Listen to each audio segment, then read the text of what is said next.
But you don't want to ban aircraft because that's going to affect your economy. So therefore, a company says to you, we can improve your jet fuel by adding these things into it. But the downside is it may, over the long term, give people cancer.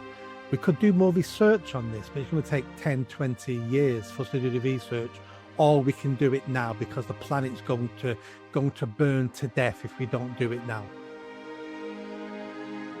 You see the trails in the sky where airplanes have just gone past. I've always believed they were water vapor coming out of the engines of the planes.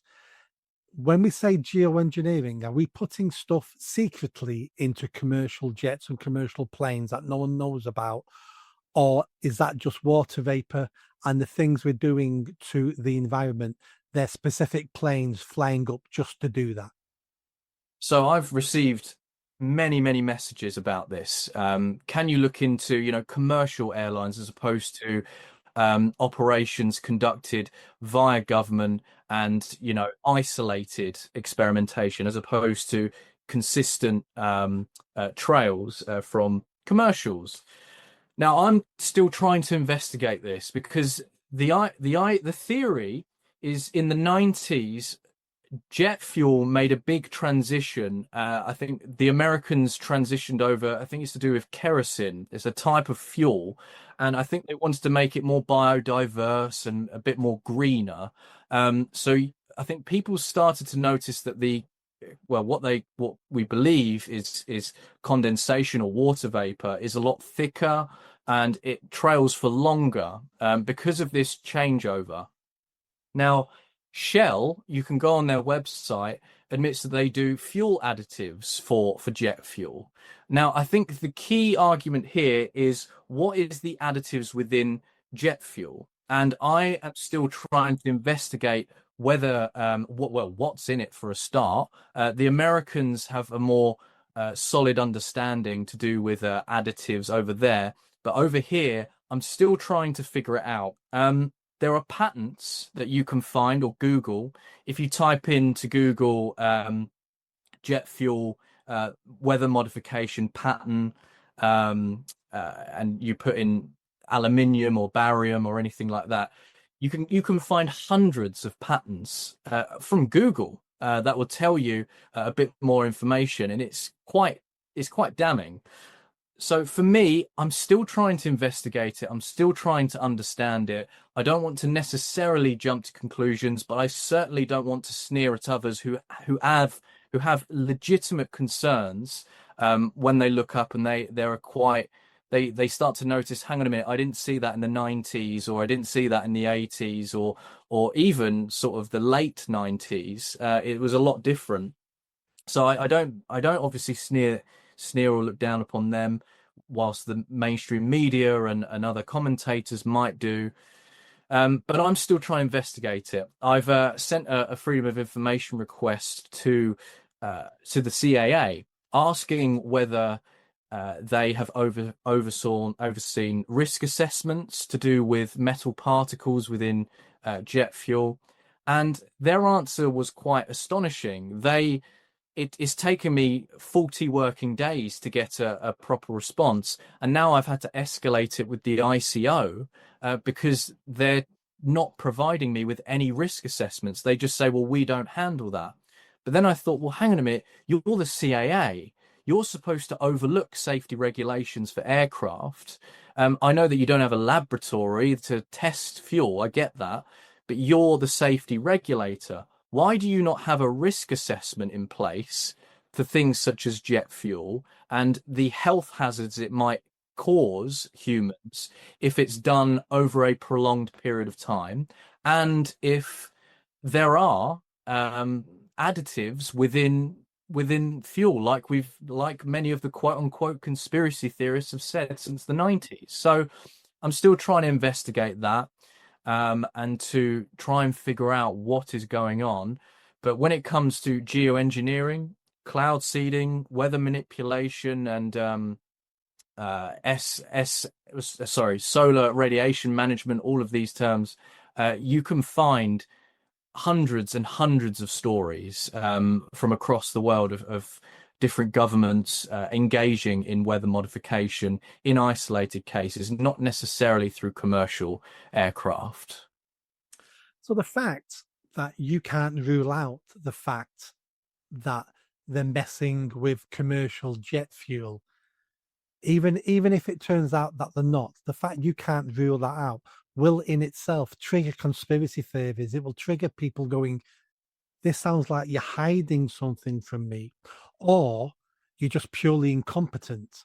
And either answer isn't a good answer.